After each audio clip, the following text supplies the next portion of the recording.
Hi guys, so welcome back to my channel. So in today's video I'm going to be doing a BTEC advice video, so things that I wish that I knew going into BTEC, because I know there's lots of things about A-levels online and there's not really much on BTECs, so yeah, I thought I would do this video to just prepare you guys if you just finished year 11 and you're going to BTECs, what to kind of expect and all that stuff. So yeah, I've got coffee, so yeah, it's going to be a long one, so maybe get yourself a drink or a snack or something and let's get started.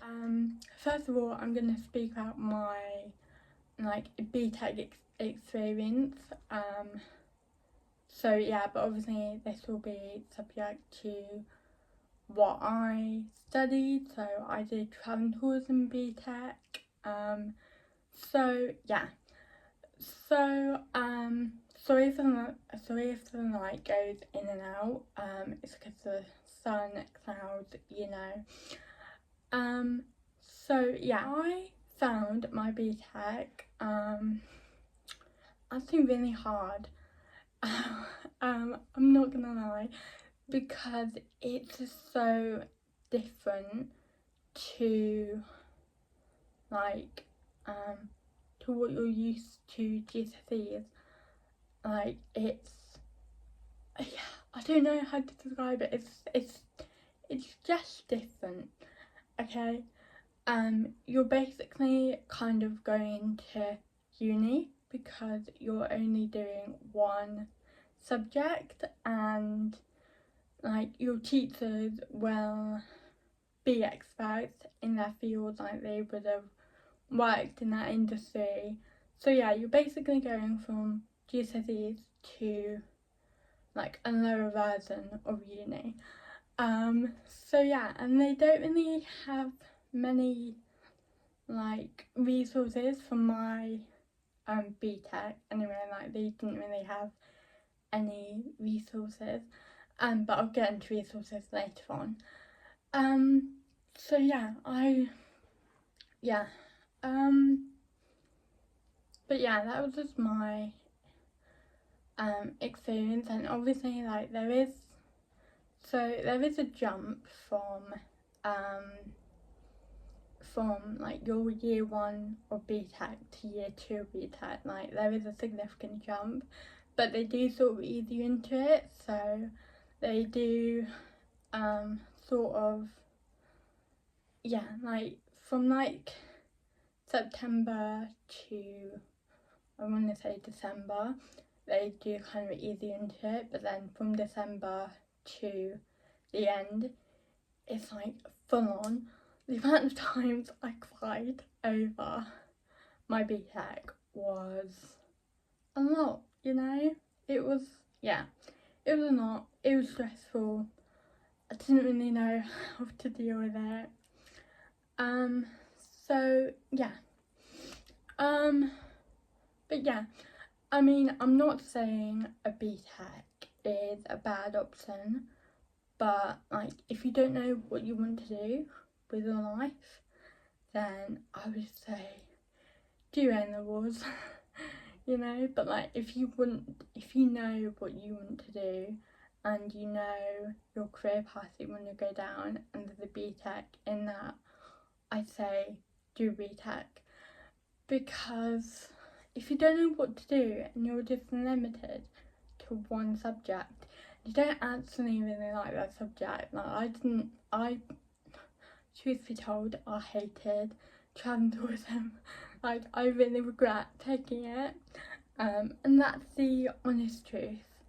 So yeah, I wish I did A-levels, because you know, you just get so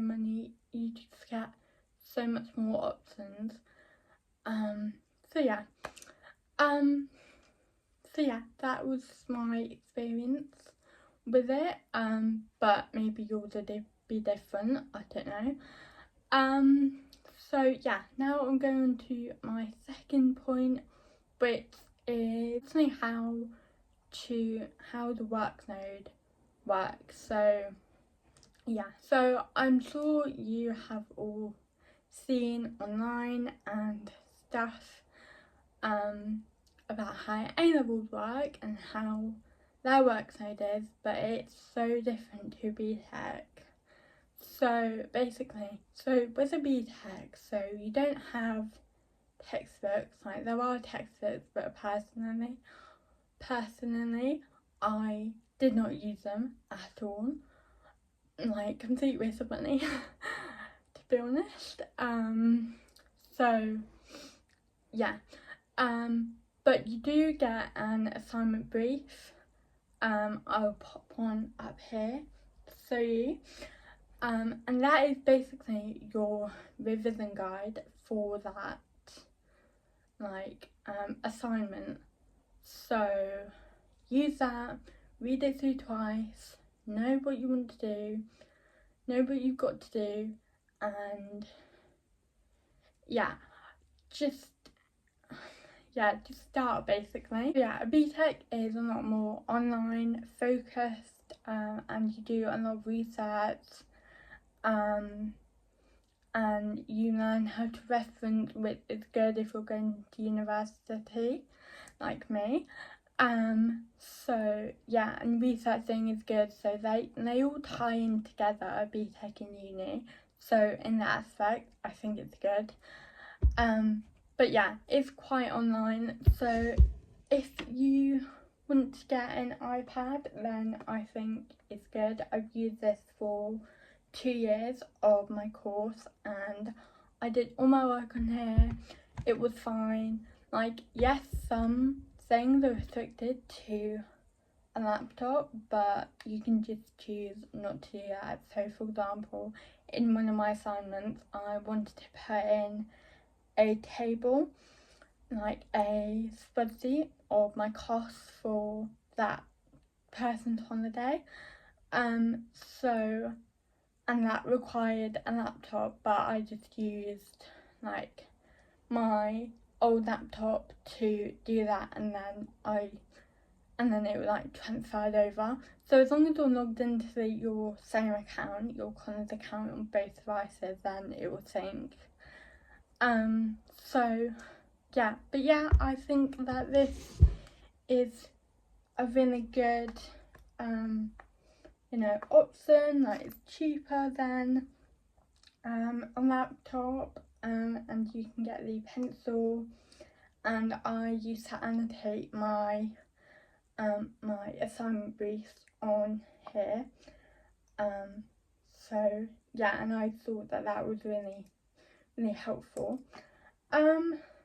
So yeah, but yeah, and also one tip that I do have is, if you can't find anything online, like you're really struggling to find this one bit of information that the assignment brief said that you need, use ChatGPT. Obviously don't copy and paste, but like just put in, say for example, how many parks do Centre Parks have, or something, to enter it, and then just put what they put, and then just like put what ChatGPT puts, and that saves so much research time. Honestly, yeah.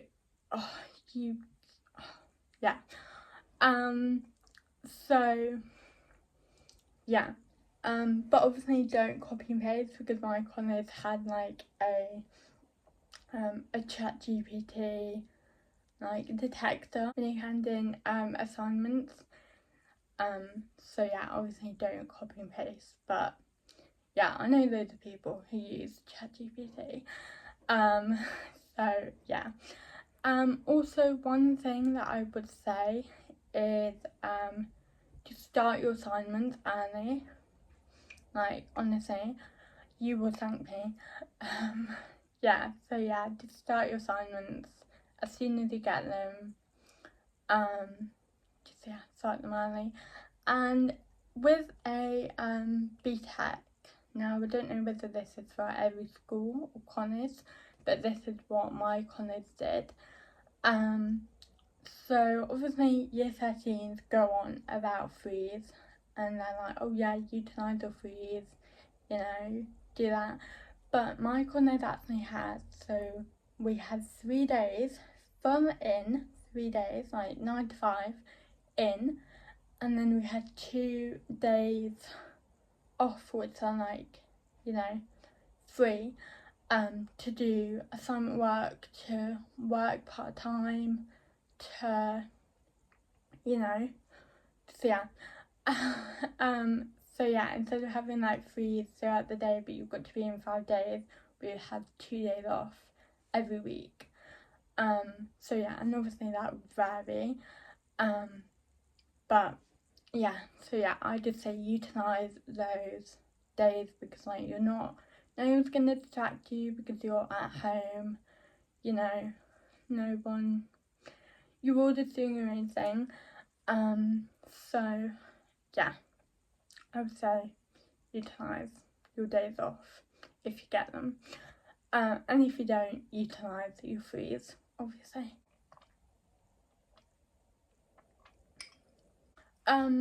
So yeah, my third tip is like resources, and I would say the number one tip is to, like I already said, get a device to do your work on, like an iPad, and it doesn't have to be a really fancy model or anything, and like it doesn't have to have the magic keyboard.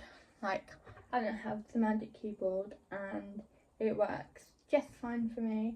But yeah, I would say definitely invest in a device, and it doesn't have to be Apple, it can be Samsung, it can be, you know, Windows, whatever works for you. Just get a device.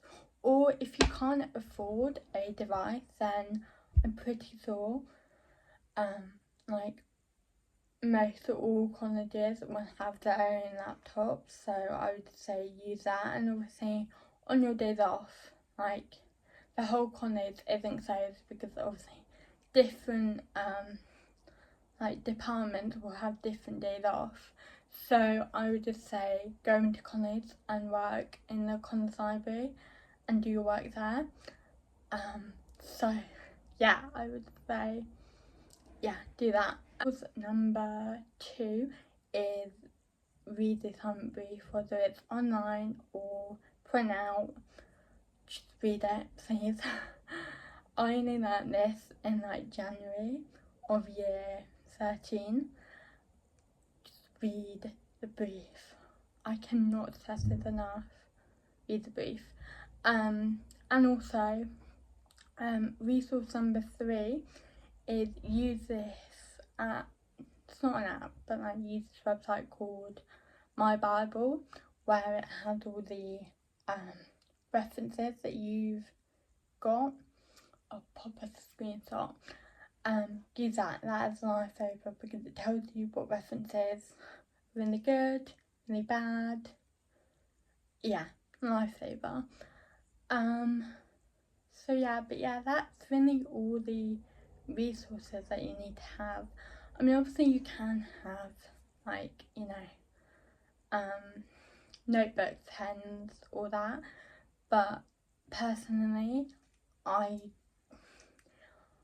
didn't find that useful, because like, but then I know that other people did, so it's all up to you, you know. If you want to write notes in class on a notepad instead of your device, then do that. But yeah, totally your choice, but that's what I would recommend. Doing it on a device, so then you can refer back to it really easily when you're doing your assignments. So yeah, and my last bit of advice, which I wish I knew, was to like look after your mental health, like have breaks, you know, because like assignment work is really tiring. So yeah, I would just say, you know, have breaks, you know, like, you know, you may have like one full day off and you just don't want to do any work in that day, and that's fine, you know, like you may be on your period in that day, just take it off. Nobody's gonna kill you. So yeah, and I was just saying, like, ask your teachers for help there for a reason. Like, ask them for help. Ask them for help basically. Because they have worked in that field, they have, you know, they may be, like, one of my teachers did this BTEC, like, when they were younger. So yeah, they know what you're going through. So yeah. Ooh, also, UCAS, so obviously not everyone in your class will go to BTEC, because a BTEC is more vocational, so they might be going off to apprenticeships or, you know, full-time work, you know, just anything else. So I would just say, just really like, yeah, like, in that effect, you get more time with your teachers to go through personal statements and that. Use it, I would say, because, you know, like, they're not, because obviously they're not, like, having, like, 30 people saying, oh no, personal statements, you know, da-di-da. There may be only, like, 5 or 6 that want to go to uni, so it's more manageable for the teachers. So yeah, that's my advice. So yeah, that is my advice video. I hope that was useful. I really hope you guys enjoyed it. Yeah, good luck with your BTEC. If you're going in, you'll be fine. And don't compare yourself to A-level students. I did this. You're doing a completely different course. You're not even in the same ballpark. You know, you don't get study leave, you don't get a leave of day, you know, you get none of that. And I know it's really hard, but yeah, be in your own little bubble, basically. But yeah, you will be fine. Some don't even get the to say, me. You'll be fine. So yeah, but yeah, I really hope you guys enjoyed this video. If you did, please give it a big thumbs up and subscribe down below. And yeah, I'll see you guys in the next video. Thanks for watching. Bye.